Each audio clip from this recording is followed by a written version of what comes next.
thanks for joining us today. My name is Ben Stapley. I'm the Weekend Experience Director at Christ Fellowship Miami, and I also get a chance to coach and consult about leadership, creativity, and communication at benstapley.com. Today, I am surrounded with some incredible church leaders. These are people with theory and practice. They are putting themselves in the game, and they are applying what they are doing. Every month, we get a chance to talk about creating incredible weekend experiences, and today we are focusing on Christmas. Yes, it is never too early to talk about Christmas. Before we jump into the conversation, I'm going to have our panelists introduce themselves, starting with Greg. Yeah, my name is Greg Reed. I have the honor of being at Christ Fellowship, not Miami, Christ Fellowship Palm Beach Gardens. Ben and I get mixed up often. I look after all of our creative teams, all of our weekend programming, and our event teams. Hey guys, my name is Matt Goss, and I am on the East Coast, but way farther north. I'm in Pennsylvania, Lancaster, Pennsylvania. I am not Amish, but I'm at LCBC Church. It stands for Lives Changed by Christ. We're a multi-site church. We have 15 locations that span across central Pennsylvania. Been on staff for 21 years. Started when we were a church of about 500, one location. So I've worn a lot of different hats. But I'm the worship pastor. I oversee our worship programming. I oversee all of our worship leaders. And I also oversee our tech as well. I'm Michael Buckingham. I'm here in Atlanta at Victory Church. Now it's Victory Church. We just made a name change. I'm so grateful for it. It used to be Victory World Church, and couldn't do that for too long. But I am what they call the experience director. So I'm over and I lead the creative teams, the digital teams, the video teams, communications teams. Team of about 21, 22 right now. And I've been here for 10 years. And about 12 years before that, I still own Holy Cow Creative that works with churches and consults. And I still get to do a little bit of that. Not quite as much as I would like to sometimes, just because it's a big role here. But yeah, excited to be part of this conversation. My name is Milenka Torres. I happen to work at Christ Fellowship Miami. I've been a member for over 13 years. I oversee the creative department, and I happen to work with Ben Stapley. Guys and gal, thank you for joining us. It's going to be incredible. We're going to talk about your phenomenal Christmas ideas and the wild successes you have planned for your teams and your communities. But before we do that, I always find that I learn best through my failures or through the failures of others. So before we talk about what we're doing to succeed, tell me about one phenomenal failure of yours in relationship to Christmas in the past. Would love to hear and learn to avoid that down the road. All right, I guess I'll jump in. Since we're talking failure, we've had quite a few over the years, but the one that immediately comes to mind is several years ago. It was right after like Jimmy Fallon started doing the toy band kind of stuff with the Roots. We thought that was such a cool idea. So we decided to kind of start with like a toy band, like little group thing idea that then would build into a larger band piece. But it was like synced with video and loops and all that sort of stuff. And we got out there, and one of the pieces was like this. We had this little Casio keyboard type thing that was supposed to start things off, and we got off on it, and we got off from the loops, and it was like, this is the opener, and it just went way south really fast. And all you could hear on the broadcast, like when everything just kind of drops out, you hear me go, ugh. I literally it was like, ugh. I had this moment on mic. On mic, yep. Oh, yeah. And Nice. Then the band just kicks in, and we acted like it never happened and moved on with the rest of the gathering. But we immediately called the rest of our campuses and said, "Yeah, we're just going to cut that element and just start with the full band piece." So that was one of the failures. We tried. Yeah. Probably one of my. We've been pretty fortunate. We haven't had a ton of huge disasters. We've had disasters, but we fixed them before the actual show. But we do every year. We do what we call Christmas Gift to the World. So it's a big offering. We give something locally and give something internationally. And it used to be you brought the gift up to a manger with baby Jesus. We got rid of that because it was a little churchy, a little cheesy. And so we then converted to these big, huge Christmas boxes. And man, for one thing, those things took because they were huge. They were, 4 feet by 4 feet. They were just gigantic. Took us forever to wrap them, and then just logistically getting people to those. I mean, because it's we've got thousands of people that are trying to get their offering up. But the great thing about it, so it was a wreck. It did not go well. Matter of fact, so that was Saturday night service. We used to have a Saturday night service that we just got rid of. We moved it all to Sunday, but that was Saturday night, and so Sunday we scrapped it all and we moved everything digital, and we've never looked back. And our offerings have now gone up fivefold by going everything digital. So mistake, but a good one. Very nice. A few years ago, we had this, the whole Christmas theme was around light coming into the world. We kind of played a little more back on like John 1 and took that past at Christmas, a little bit different than normal Christmas stories. So this one part of the song, I can't even remember what song it was. We had this idea that at all the campuses, people would walk in. We were trying to find some kind of element that hit the crowd. So people would walk in with these massive balloons that kind of had lights in them. It was the idea that worked great for our campuses that had like 30-foot ceilings. Some of our campuses that we hadn't demoed them out right, they'd come and do the piece for the first time, first service out, and all the balloons start popping as they hit the low ceiling. And so people just start freaking out because they're floating up and they're just hitting the rafters. And so our campuses that had 30, 40-foot ceilings were great. The ones that were built in Targets, all the stars started hitting 18-foot ceilings and popping all over the place, and kept happening, seemed at the same time. So it was just, people thought it was gunshots. It just was, yeah. That is not the gunshot sound effect in a service is never a good thing. Yes. Malika, what about you? Well, I can say, fortunately, we haven't had yet a huge big failure, but lessons learned for sure is not to, like, we had one year a Christmas element in which we had a spoken word guy narrating something, and on the side we were projecting a seed growing to a tree, and then the leaves, and then the snow, and it was a beautiful thing that had to be really synced. So we were able to, first mistake, we used that as an opener. And in Miami, unfortunately, people are not the most punctual. So we really put a lot of labor intense hands into something that only 10 people enjoyed. So that was the first lesson. So we moved the next year, we moved that similar element to the middle of the worship service. But the second thing was, most of the service went well with that element, but some of them were out of sync. So you could see the guy talking and the tree doing something else, so it wasn't matching. Fortunately, it happened once or twice, I think, during our 7 services. But it was just very stressful because you will see the guy talking and the tree doing something else, and you're like, what do we do at this point?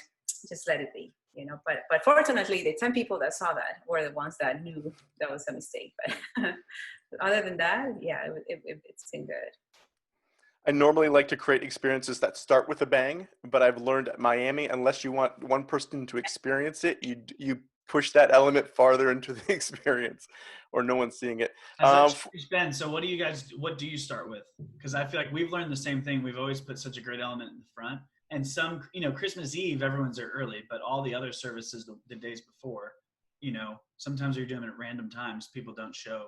What have you guys addressed and changed? Usually it's an opening song. So we found the flow is like some type of opener, and crudely put to get people in the room. And then maybe bake in a hosting after that, a welcome after that, so you're not followed with. You're not sinking huge creative resource into the first one out of the gate. No, if we had multiple bullets that we thought were great, even the secondary one would be early. It wouldn't be that wow moment would not be within the first 10 minutes of the service. Yeah. For me, I have multiple Christmas fails to pull upon. But the one that stands out is it's the only time I've been booed from stage. And yes, I was booed on stage in a church setting. I already have you intrigued. What is the story? So it was my first year in ministry. I'd come from television in Canada, and I was now working in a church in New Jersey. And so I was doing the hosting, and we framed it kind of fish out of water story. It was a letter to home from me to parents up in Canada. And I was explaining all the differences that I was experiencing in New Jersey. New Jersey likes to take shots at itself.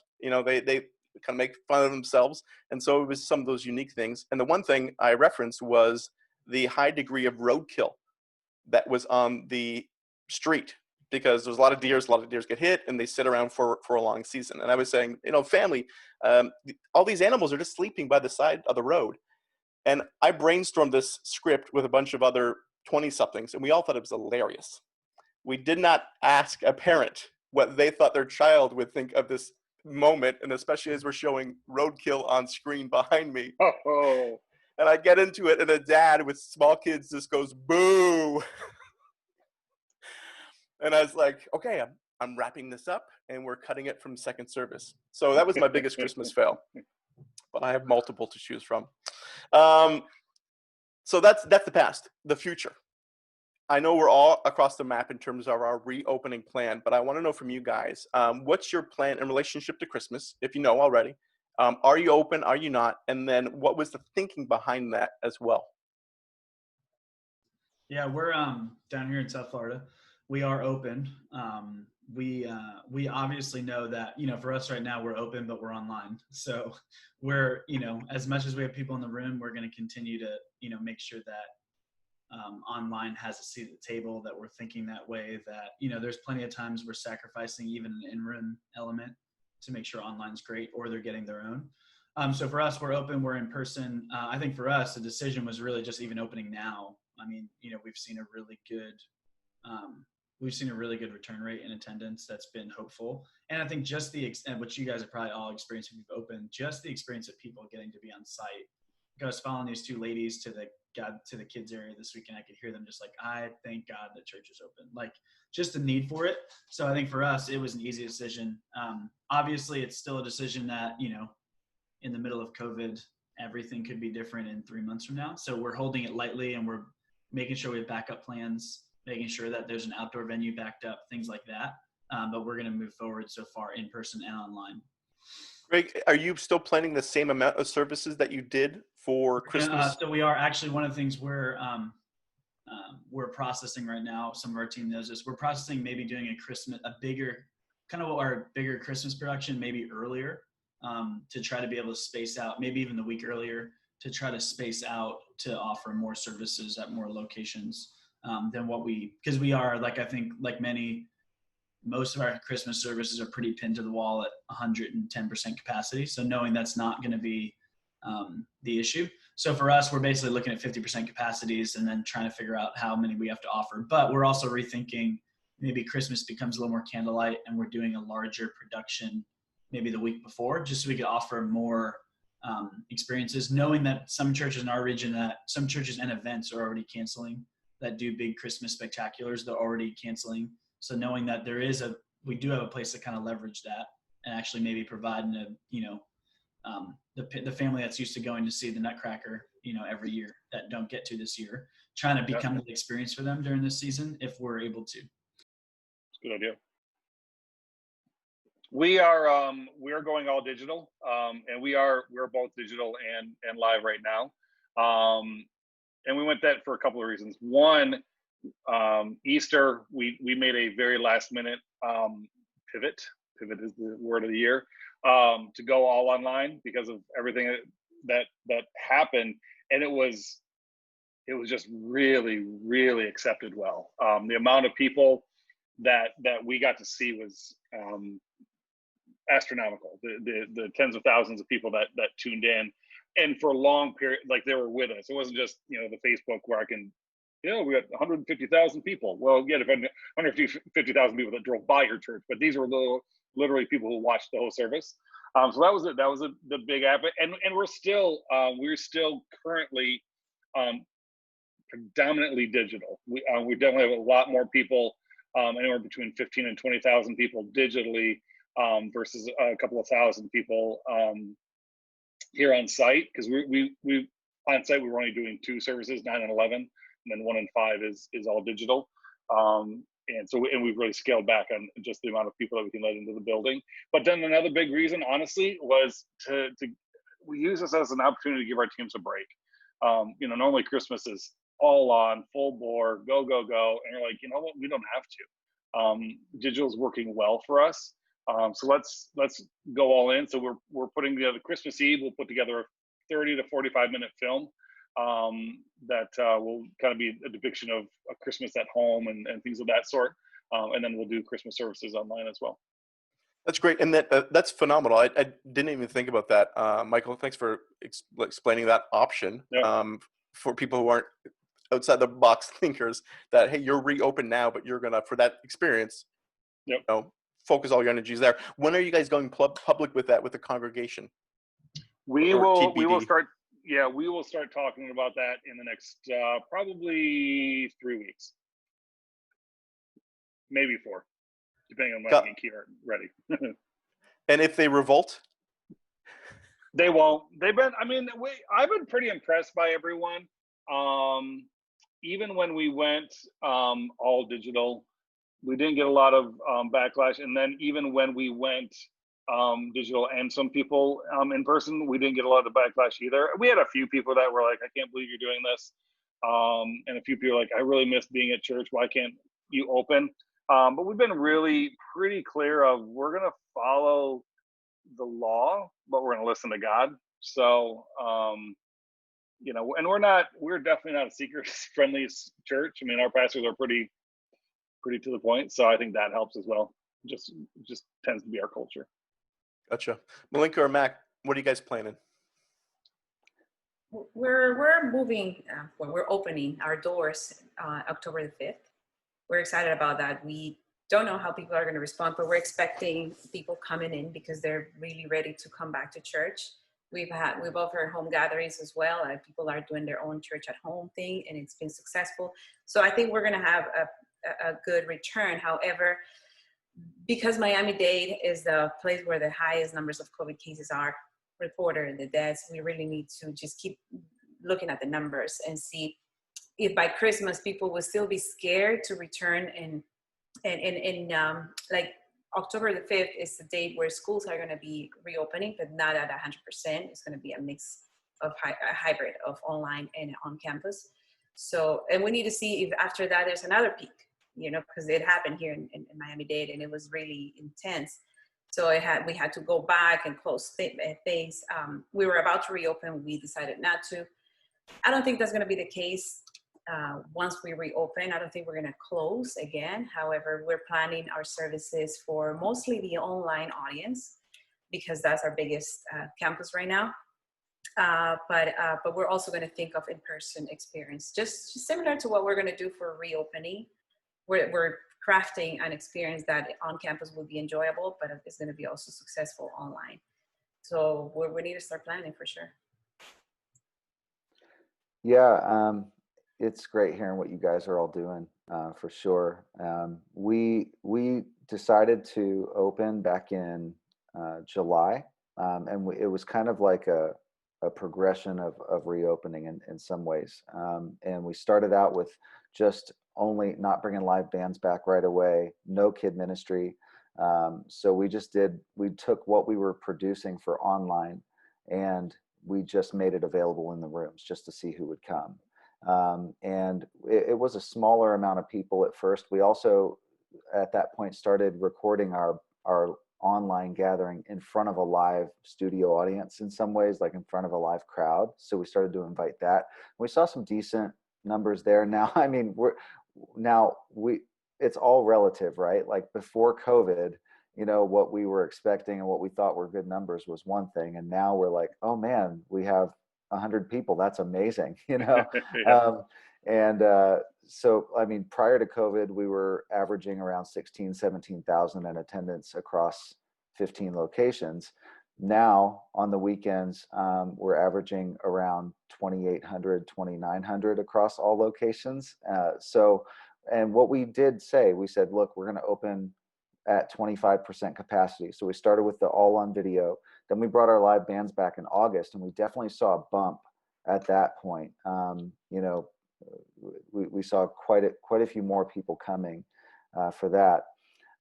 And then we haven't opened kid ministry yet. We honestly believe that once we open kid ministry, we're going to see a much larger jump. And at that point, we may start to follow more of the 50% rule and say, hey, we can be okay with 50% capacity.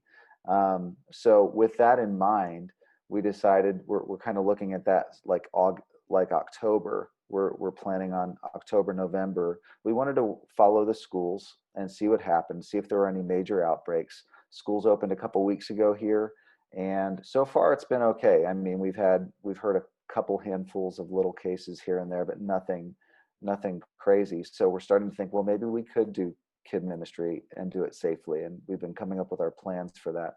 So with that thought, we thought we're going to be building this momentum. Let's continue that momentum and let's go ahead and do live in-person gatherings, but also let's do everything we can to elevate our online gathering as well. So we're trying to find some things just to make the online piece special and to almost view it's going to be the same gathering, but we're going to try to figure out what do the bells and whistles that work in a room are much different than what works online from what we're finding. And in the past, we used to just try to capture what happened in the room and make it available online. Now we are shooting directly for online. And that's been a real big shift for us, I'd say. Our communicators are talking direct to camera now.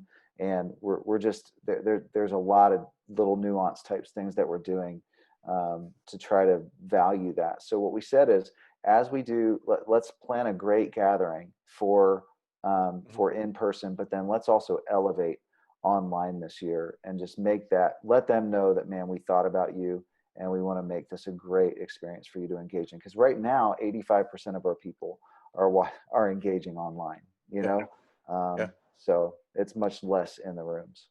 That's good. I want to hear how everybody's modifying their experience in contrast to last year. But before I do I was there during your soft launch, Matt, 2 months ago up in PA. I creeped in to the side door and I was the guy booing in the background if you're looking for him. And so I think you dropped a really interesting hack with churches trying to be social distance and also manage resources. You talked about going your live band at your broadcast campus, but then it was video at all the other campuses. Couple of questions. First of all, how was that received? And then second of all, have you changed and added live bands back? And third, why did you add live bands back? Yeah, well, initially what we were trying to do, even with our online band, originally we were utilizing just that local. What we were putting online was the Mannheim, our broadcast campus band.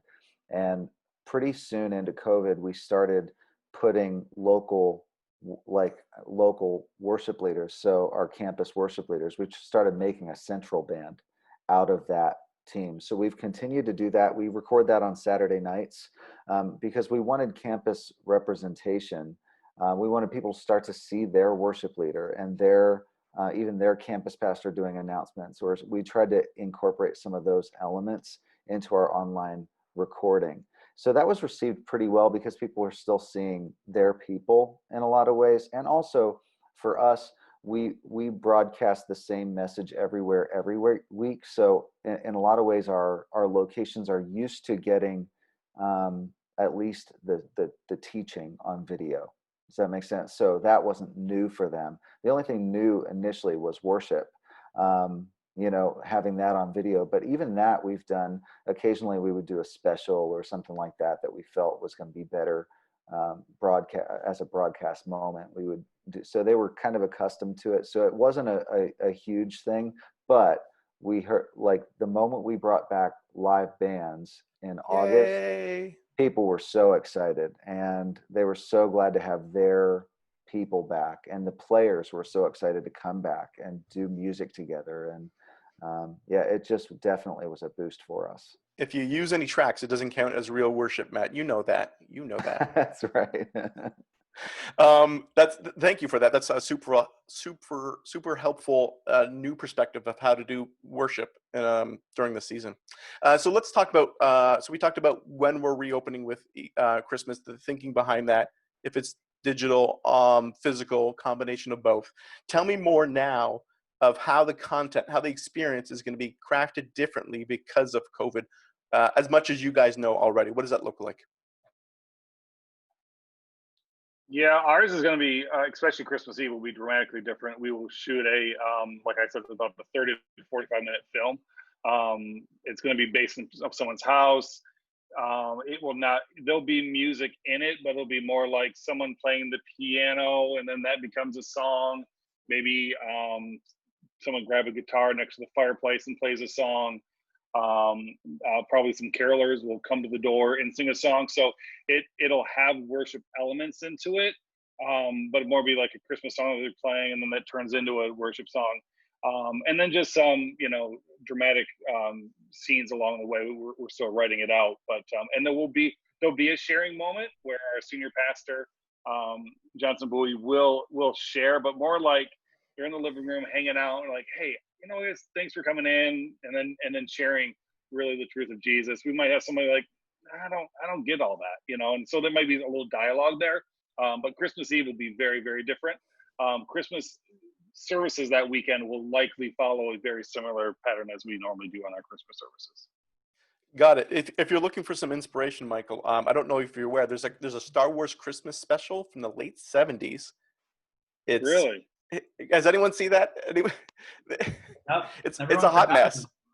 It's a hot mess, first of all. Star Wars Christmas. That's awesome. But I think it's Chewbacca and his family, and they have a rotating cast of visitors coming to the front door for their. How have I not seen this? This is incredible. Oh my goodness! That sounds amazing. Your eyes will burn. I might just scrap the whole idea to show that. What about the rest of you guys? How are you changing your content this year? I think for us, and we started doing this probably about 2 years ago, just realizing, I think we just, not that the Christmas story is bad, but I think realizing, like, how do we, especially with the data that's come out the last few years, that, hey, between Christmas and Easter, Christmas is really the only thing that brings in new people anymore. Like, Easter is becoming more and more kind of normal church. It's not a big invite. You may invite a lot, but people are way more likely to come to Christmas. So I think the thing we've been really the last 2 years of saying, yes, there's the creativity. Yes, there's a Christmas story, but how do we really speak to, like, how do we make it relate to their life? How do we make it practical? Especially knowing who's coming in our doors. So obviously the creativity and what we do, we want to make it something that they could relate to. Like last year, we filmed our whole message in New York City. We flew the whole team up, and we filmed like a bunch of the creative pieces, the whole entire message and it actually snowed the day we got there, which I'm from New York. Nice. Doesn't happen often. Literally, we got delayed getting there because it snowed. So it was literally Central Park and snow. So, but in New York, because there's so much dirt as well, you got about 1 hour where it's like that white snow. Before it melts. Yeah. So, I mean, the creativity has always been, how do we make it something they can relate to? Because I think the Christmas story is relatable. Like, people know Mary, Joseph, and we've always tried to stick with Mary, Joseph, Jesus, and not get into all the other characters. Because the fact is, for a lot of people coming at Christmas, they don't know, all the other characters. So I think for us, but the thing we really shifted 2 years ago is trying to say, how does a Christmas story, the way we're portraying it this year, really practically going to help someone coming who may be in the midst of, something hard going on in their life, maybe in the midst of something hard going on in their family, and really kind of say, how can this be practical? So, that looks different every year. And I think where we used to just do the Christmas thing, the last 2 years have been really practical to what's happening in society and what's happening in our world that is going to be helpful. So this year, obviously, same thing, like knowing that no matter who wins an election, there's going to be some wounds, there's going to be some divide. So how do we take the Christmas story and portray it in a way that there's going to be a healing and I think a hope, and a peace that, for a year that was filled with a lot of anxiety, a lot of pivoting, a lot of, what you thought was going to happen didn't happen. How do we kind of help wrap that up and kind of, through the Christmas story, but really through the Christmas story, portray the gospel and really try to help people take their next step. So I think for us, that's a change we made a few years ago of really saying, like, we don't want to just throw away Christmas. Like, we really want to make sure that we make it practical right into someone's life. So I think this year, even more, there is going to be that piece of, how do we, yes, there's all the, with COVID, but even with everything else that our country's had to face this year, and I think we'll keep facing, how do we kind of speak into that using the Christmas story? So as much as I think we're adapting content because of COVID, I think more about adapting content into the need that people have. Right now, even we've been talking a lot about Maslow's hierarchy of, and for a lot of our churches, we try to do well to speak to those different levels. And I think right now there is a common thread of everyone this year has had to kind of go back to the basics of like, the basics of safety, and everyone's felt that anxiety and that pressure. So how do we really help speak to them? So I feel like we have a platform probably like we haven't had in many years to speak to a common theme that actually will probably hit the most amount of people, because everyone has been going through the same thing. We all have different layers of how much it's affected us. So, some financially, some obviously health, some have lost family and friends. So I think the depth of it is different, but I think we all have gone through a common, every one of our cities has had tension. Every one of our, cities have lost people. Everyone in our church have lost friends and families. So I think there is a commonplace we haven't had before. So trying to speak to that, and not just probably speaking to a niche of people, but actually being able to speak to it broadly. So I would say more than a practical of how we're delivering it, because I think, the same things like Michael said, we're going to be intentional at digital, we're going to be intentional in person. But I think the content behind what we do, I'm always challenging our team, is it's not just Christmas, it's how do we use the Christmas story to really help people, move further in a relationship. Yeah, I think that's, go for it, Michael. I just think that's so huge, especially with people like us that are, we have some fantastic creative teams and minds and things of that sort. I remember when I got here 10 years ago, we got here just right a little bit before Christmas, and the Christmas Eve service was really great. It was off the charts production level. And then they asked me, so what did you think of Christmas? I'm like, man, it was really good, but it kind of missed Jesus. Like it was cool. It was a really, really well-produced piece. I think we forgot what we came here for, And so it was a real, that was back when I was young and dumb, and I was also still in consultant mode, because I consulted with the church that I now work at forever. I come in, I tell them what to do. I'm like, okay, you're the expert. I forgot that now that I'm employed, I'm no longer the expert. But I think it's so important. I think we can so easily get so creative and so cool and so hip and so whatever. And like people are like, oh yeah, that was awesome. But there's no heart change, no life change. Like, well, but why did we do it? So I think that's I think for us, like the health of Jesus, what we do is we start there. So for years we used to be brainstorming creative ideas, brainstorming, we still do the group of 50. Shameless plug, like we brought in Stephen Brewster last year to even run brainstorming. Even this year, we're trying to, if COVID lets us, we're trying to actually rent out an ice rink. Nice. To try to shoot, just to have that, like, feelings of brainstorm.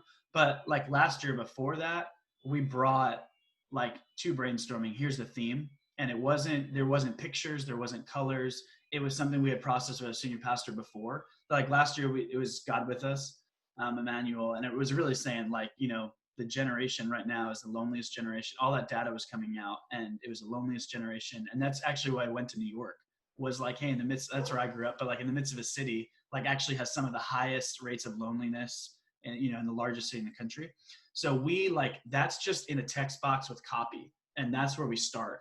There's not visuals. There's not cool, catchy phrases. It's more just like, there usually is a Christmas phrase. Like we're usually trying to tie it to peace on earth, thrill of hope, something that is going to attract people.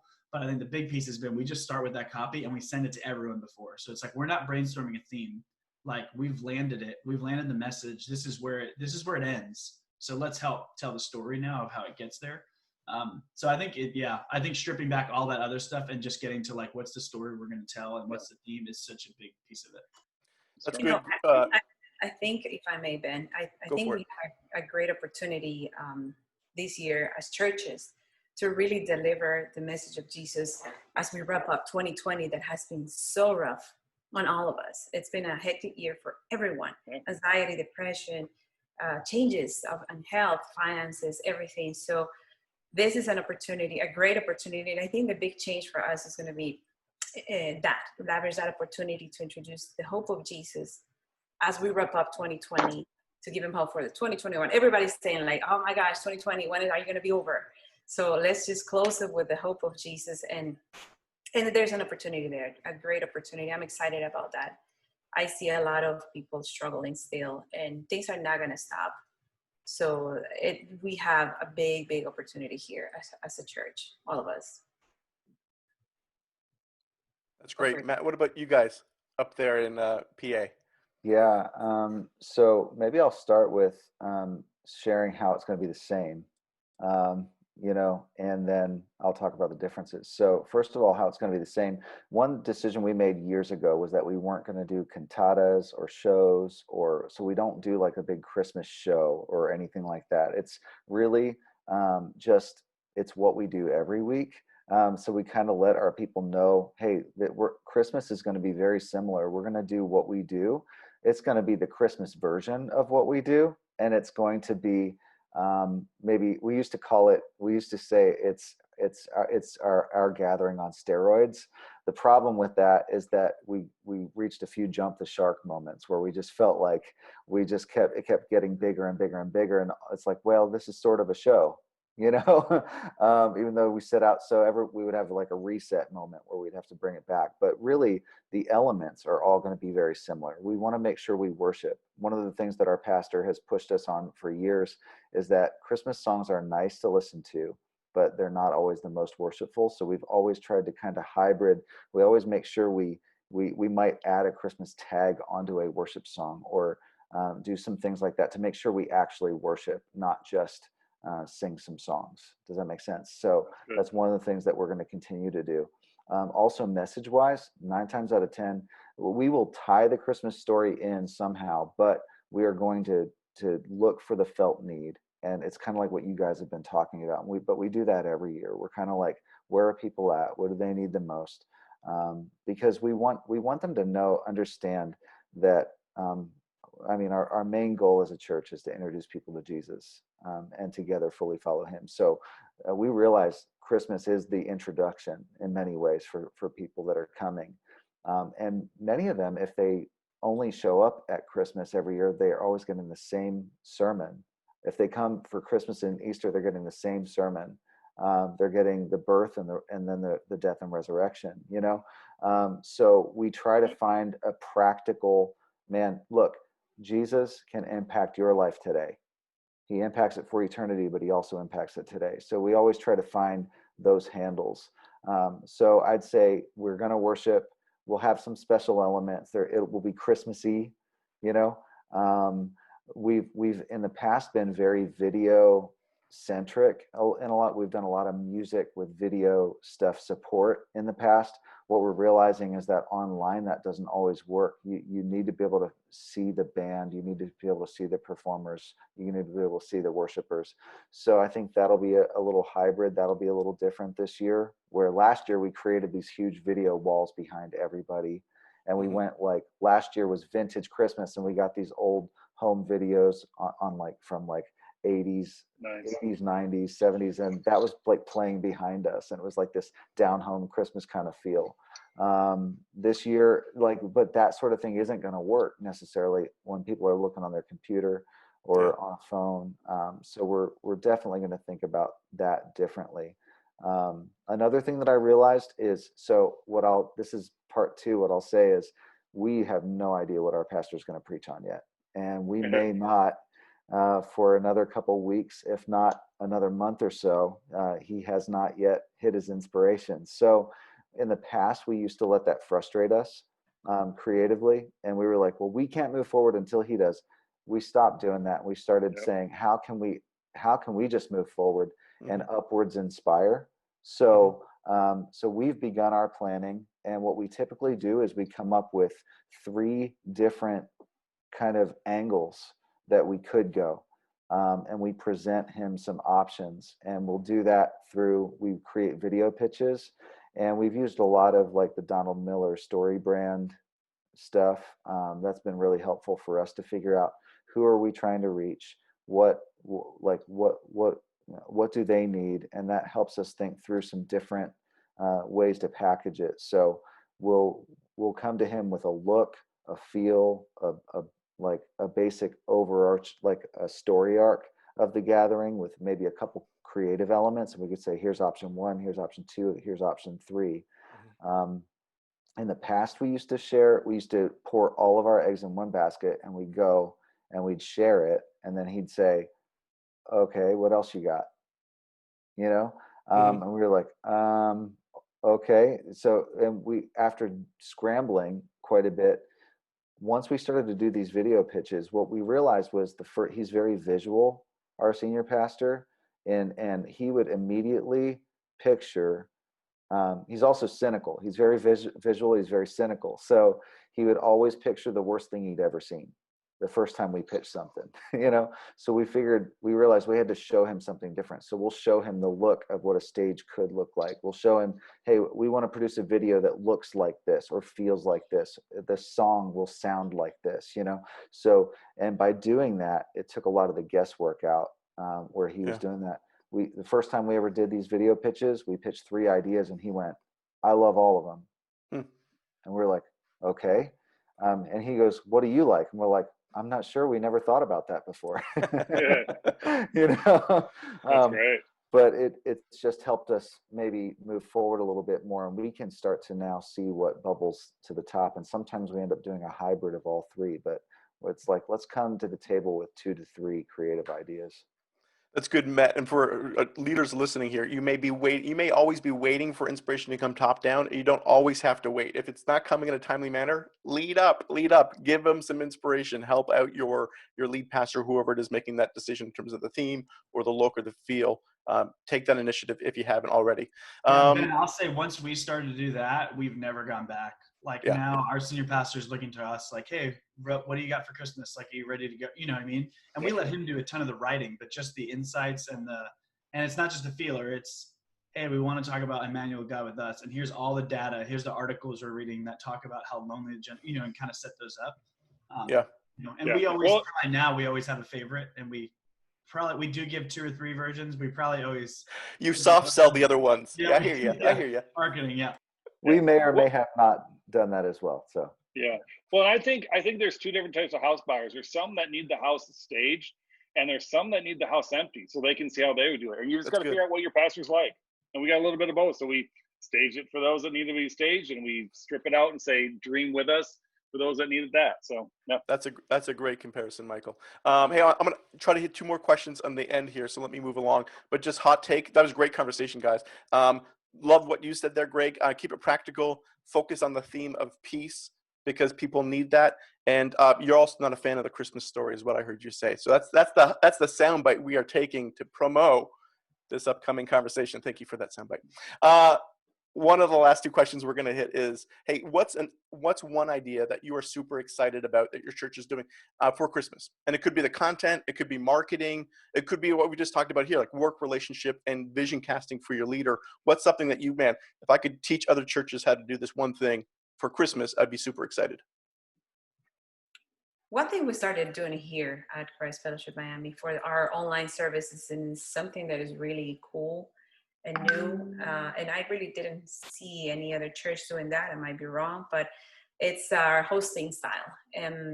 Our hosting style has changed for our online services, and we managed to do a YouTube style type of hosting, more fun, more informal, with memes, with ugly B-roll that is just from YouTube, and people have really embraced it well because we're giving the information in a fun way and in today's style. Like, I have teenagers and I see they follow a lot of YouTubers, and when I see their productions are really homemade and they love it.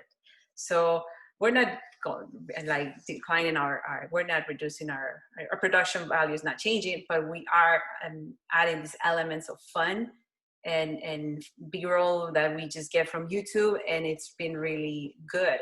So we've gotten a lot of feedback and people are loving it and just laughing. So I think that's capturing other people that are really embracing with the information of the church and receiving it well because of that. So yeah, I would say I'd just go back to what we said before. I think the thing I've always shared with other churches is like, don't waste the Christmas opportunity and just do Christmas. Like, how do you really, think about that person that might be the one time they came to church that whole entire year. And what are you going to tell them that's worth it? That if they don't come back, it just made their life better. And or it might be the thing that brings them back. So I would say, and the other thing on the marketing, we've learned how to strip back less creativity and more clear messaging. So for us, it's Christmas at Christ Fellowship. Like, that's it. It doesn't matter what the theme is. So huge. Like if we're going to put a postcard, which we are actually talking about maybe this year, because if you've seen, your mailbox is empty, and I feel like the things I do get. That's not a bad idea. we used to send like these really nice, like we'll send an invite to 50,000 people and it's like Thrill of Hope. And on the bottom corner somewhere it said Christ Fellowship Church. And it's like, what? So just not, for us not being ashamed to just stick it out there and really say, hey, it's Christmas at Christ Fellowship. We're not going to sell you on any kind of theme. It's Christmas. So, and honestly, as we've done that, it's kind of found its own name for itself, as we've done that. I would say I know it has, because the hashtag Christmas at CF, you guys have squatted on that, and we've had to do a new one. Thank you very much, Greg. Christmas with. Hey, I will say I can't find our own kids. I can't find our kids on YouTube, but half our families are watching Christ Fellowship Miami Kids Services. There we go for the win. Michael, I cut you off. What were you going to say? Yeah, no, you're good. I would say, to me, this is not even a Christmas idea. This is just a creative teams idea. But about 4.5 years ago, I really switched to making a huge push on collaboration. Before that, production would do their thing, music would do their thing, we would do our thing, and then they'd all come together and hopefully they fit. I tell you, collaborate. Now, it's going to mean you're going to have to get rid of your boundaries. You're going to not like, this isn't my area, and stake the ground and not be territorial. But it's beautiful. And one of the things that will really help in that, first off, you got to get humble. But secondly, invite other people in. Invite non-creatives, right? They don't have creatives in their title. Our Easter idea came from the person that really the main thrust of the idea came from the person that runs our cafe and bookstore. She's not the creative director. She's not an art director, but she's got great ideas. So invite new people, new voices, because you need it. And young, old, married, single, make sure you get some diversity in there as well. Love it. What about you, Matt? To all of those, we've kind of embraced all of those three things as well. We simplified our branding. We're just doing Christmas at LCBC, and that's been so much better. We're very collaborative and cross-departmental in our collaboration at LCBC. So that's been one. So a lot of those same ideas. But another thing that I would say that we realized that is our bread and butter, and that's life change stories. And I think that's been really a key part, both in promotions. We started to post some videos of people that said, hey, this was my first time I visited was at Christmas, and I've experienced this life change in my life ever since, and you just can't argue with a life that's been changed. And we often do the same thing. We've realized, man, we can create all of these things, but our gatherings almost always hinge on a great story. And so we always try to find someone who's just experienced Jesus and had a major transformation happen, and we share that story. We do that for Christmas. We do that for Easter. We do that a lot of times, but we kind of tie it all into this story. So if anything, you can argue with me theologically. You can argue all sorts of things. You cannot argue with a life that's been changed. You just can't. That's good. So we just found that's such a great way to lower people's guard a little bit, is just to share a life change story. That's powerful. Want to echo what you said, Michael. We have at Christ Fellowship a guy named Tito who works as a production director at one of our campuses, and I can think of like the 4 home run ideas this past year have all come from Tito. So he's ideation. He just has incredible ideas, and at whatever meeting, I want him in at that meeting. And so whoever those people are, figure out your ideators at your church and bring them into your meeting for Christmas. For sure. The one thing for us, and I'll wrap it up with this, is I found that with Christmas, it's not only putting half of your creative juice there, but then the other half, the creative juice, to your callback series for the new year. So when people are in your service and they finally got pulled with a family member to show up, and you say, we think you should come back next week because of this. What is that this? Oftentimes we have nothing left in the tank. And it's, I don't know, it's the new year and you need a new you. Come back. And we have nothing to offer them. So don't spend it all on Christmas. Keep a little bit for your callback series, whatever that is, down the road. I'm going to wrap up our time here. Thank you to our incredible panelists. You guys have learned from them, but beyond just learning from them, I encourage you to follow them. So they shared who they are, follow who they are, because you'll learn from them beyond this conversation as well. Thank you again, panelists, for joining. Ben, Michael. Let me add one thing, because it's kind of sticking to me. And this is to the people that are watching, the creative teams, production teams. Don't miss Christmas. Forget the production. Forget all that.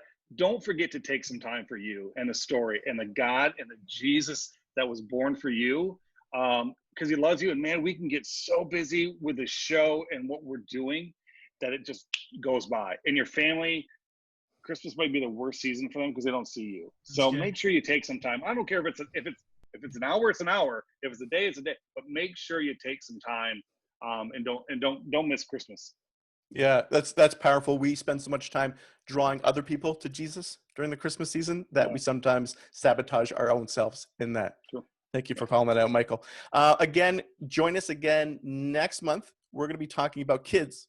So we're talking about making incredible worship experiences, and we're going to be looking at it from the prism of families and kids. I don't think there's any harder position right now than a family pastor or a kids director, as they're looking to reopen and they're trying to keep kids spacious. That is an impossible task. So we'll be talking about that next month as well. We'll see you guys then.